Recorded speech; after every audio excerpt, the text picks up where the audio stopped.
on Chronicle. If we cannot educate our young people, then we are going to be left behind.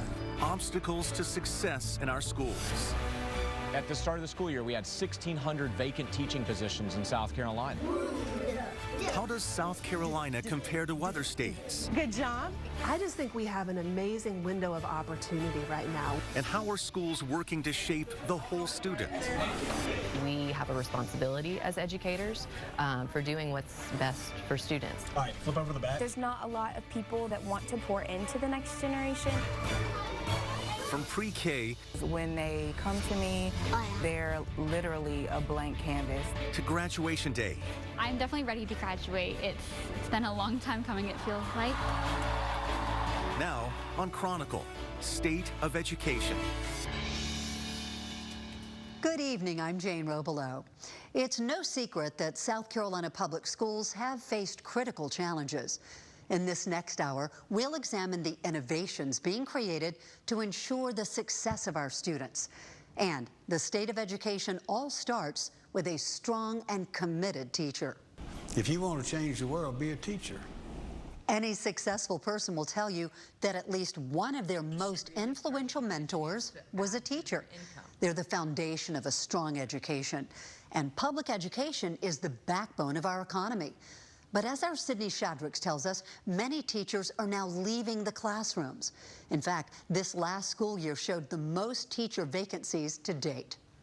A positive angle, that would be what? Pi over 6. For more than 20 years. Our school, for the most part, has stayed the same size, the student body. Lee Addis has taught math at Greenwood High School. When I came here, there were 21 teachers in the math department. We now have 10. And the teachers who do remain have had to adjust. You teach 3 blocks and then you have a planning block. Most of us in math teach 4 straight blocks with no planning. And now, all right, so again, y'all, we're just gonna do this basic part today. Addis is even going a step further. I happen to teach an extra block because I teach the same class. I just have 2 sections of it at the same time. Now, what you do as a teacher really is remarkable. You teach 2 classes at once. So tell me what's going on in this classroom right now. This is the room where they're actually watching the instruction up there. When they have something to practice or when I'm not actually teaching, then I walk back and forth between the 2. And they swap off every other day. If we didn't do this, we couldn't offer these classes. Or we would have classes of 50 kids in them. Would it be helpful if there were more teachers? Of course. Data from the South Carolina Center for Educator Recruitment, Retention, and Advancement, or SARA, shows the number of teacher vacancies at schools across the state at the beginning of each school year. The 2023-24 school year showing the most vacancies yet, more than 1,600. Jennifer McMakin taught for 2 years before leaving the profession in the summer of 2019. It was really exciting for me to pursue the teaching career in general. She says she has always loved children, had a great education and student teaching experience, but then things changed. There's so many responsibilities that open up the moment you sign a contract with the school, and it's a lot. It's a lot of stuff. And something no amount of classes or education can prepare you for. There's no way of knowing how much you're going to have to balance once you actually get your own classroom. What do you wish people knew about teaching? How hard it is. Many people now assessing the financial return. With a math or science degree, there are a lot of higher paying jobs that you can have that don't have the headache of what you can have with school. On an emotional investment. More and more, our teachers have been asked to become surrogate families in many cases to these children, and our teachers can't sustain that burden. And for too many, the math just doesn't seem to add up, even with the state increasing teacher pay, with salaries up about 17%. I often hear from teachers that it's not just pay. Respect is a very important thing, and respect can show up as a discipline in the classroom. I think a lot of times teachers feel like no one has their back. It's a feeling McMakin remembers well. If you're not being taught how to be a teacher and juggle the responsibilities of a teacher, you're gonna burn out because you're gonna drop too many balls, and at some point you're not juggling anymore. You're just tossing a ball. McMakin still works with children as an early interventionist. Good job. I get to look at what does the family want, what is best for the child, and we get to set goals based off of that, and I can't ask for anything better. Oh my, there goes 3. And says she finally feels like she has found a balance and support. So what would it take to get folks back in the classroom? I personally feel like having that team behind you and the support and the trust. We have to show our young people coming up through high school into college that teaching is a viable career where they can make a living. But South Carolina Superintendent of Education Ellen Weaver says she is optimistic. I'm really encouraged about where we are in South Carolina. We certainly have a lot of work to do, but I have great hope for our teaching profession. In fact, it's optimism, Addis says, that carries her through. I just don't dwell on what's wrong. I just say, well, this is what it is, and you got to figure out a way to get around it. Optimism, and of course, the students. The kids are still going to show up every day, and until something happens to really turn around the teacher shortage, you got to figure out a way to do what's best for the students. Higher pay is a big incentive in recruiting and in keeping teachers in the classroom. And the General Assembly has answered that call. They've just raised teacher pay even higher than Governor Henry McMaster had requested, bringing starting salary up to $47,000 a year, with the goal of raising that to $50,000 by 2026. So much has changed in the last decade since our last chronicle on the state of education, and it's fascinating to see how the Palmetto State now ranks nationwide and around the world. Our Stephanie Trotter tracks the latest curve on South Carolina's grades. All right, if you're looking at number 3, AP Lit says Mama never dances and Dad only is a page turner at Wren High. Like trying to prevent the negativity. And Ella Schufelt, the subject of success. I wonder if her tear was for the lost buffalo or for the memory of Jack. The valedictorian story is one to be heard. With a 5.5 GPA, National Merit Scholar recognition, and a perfect super score on the ACT. I've definitely always loved school. My mom is a teacher, and so I would stay after school and read books in her classroom all the time. In turn, teachers love her. She is not content with just being average. She has that motivation to try to surpass not only her classmates, but what she can do on each given assessment. Ella's next classes will come at Clemson. I'm very excited to just see what I can do. As she sets her sights on genetic cancer research.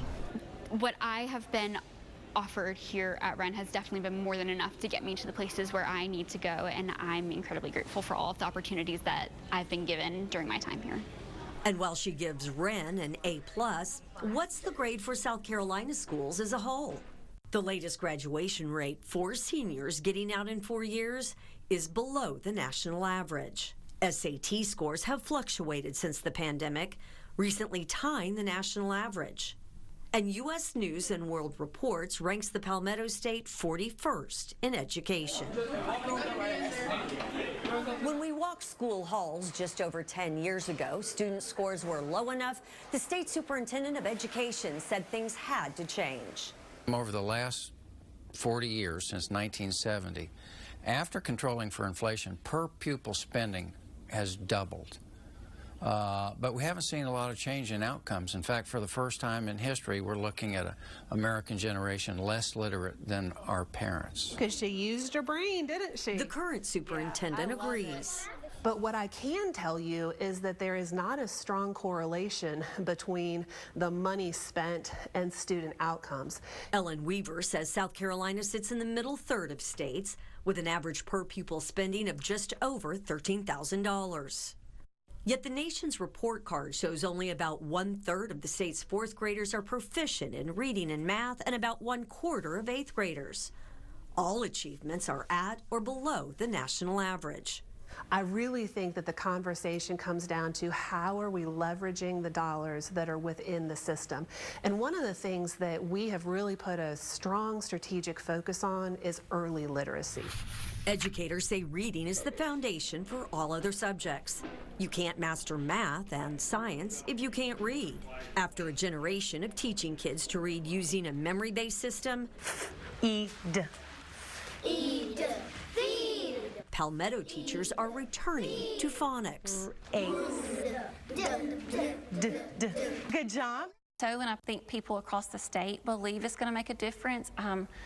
The science of reading is very important, and as we've started digging into that, I know it's a lot about background knowledge. So your big test coming up Monday. Are you ready for it? Jamie Guker was named a top 5 teacher in the state and promoted to assistant principal at Woodruff Elementary.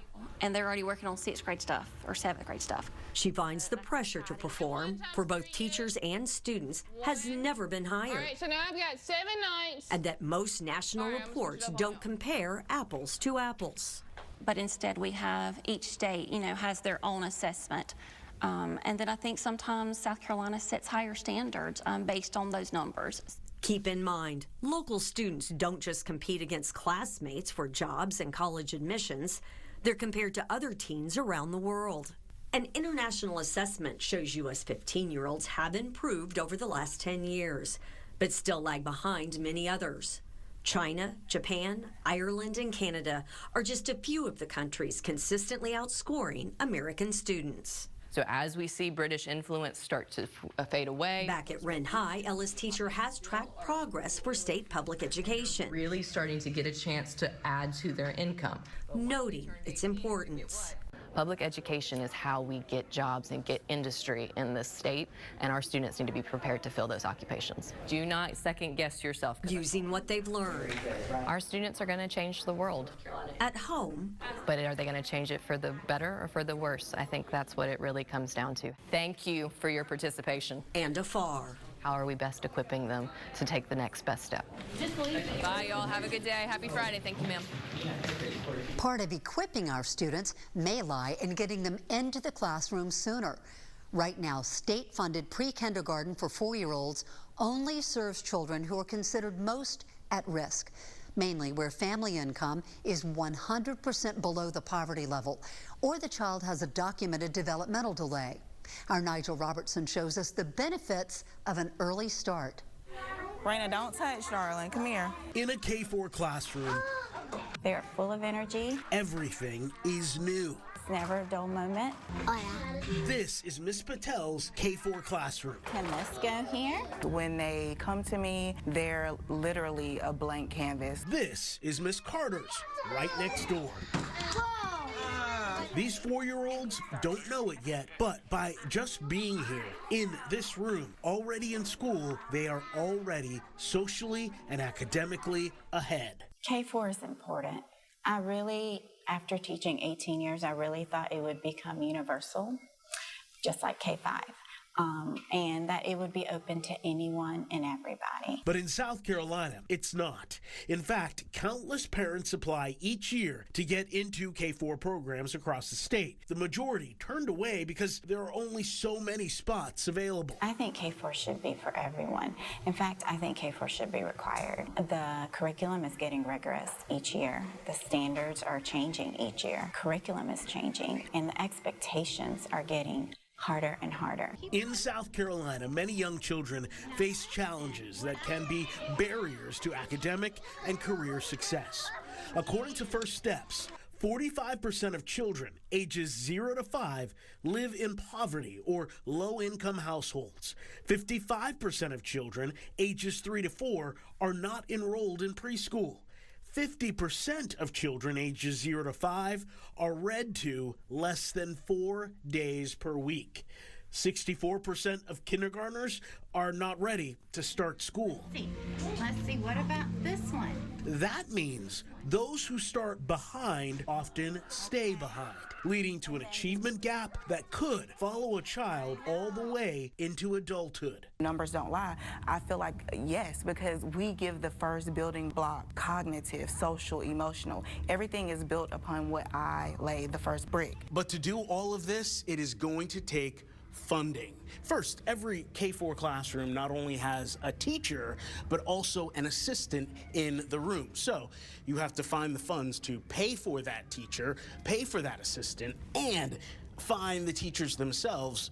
That is the challenge. Back in 2021, the South Carolina legislature allocated $37 million to expand K-4 in the state. Governor Henry McMaster hoping the infusion of cash would bring increased access to free 4-year-old kindergarten programs for children who may not have previously qualified for the program. We know we have some weaknesses, and that's why we've expanded 4K kindergarten. But in 2024, for many parents, the wait continues while the need grows. Good. You made a pattern. Back in the classroom, teachers like Miss Patel and Miss Carter are doing their part to get their kids ready for K-5. Education Superintendent Ellen Weaver tells us the department is putting a strategic focus on early literacy statewide, adding that several districts in the state do use local funding to serve all children who request pre-K services. However, state regulations prohibit charging any fees to students who are at risk. She's super sweet, yeah. Still ahead, the ways schools are keeping students on track with their mental health. We've definitely seen an increase in anxiety. That's at all levels. And the efforts to support faculty and staff. Yes, it's therapeutic for me as well. That's next on Chronicle.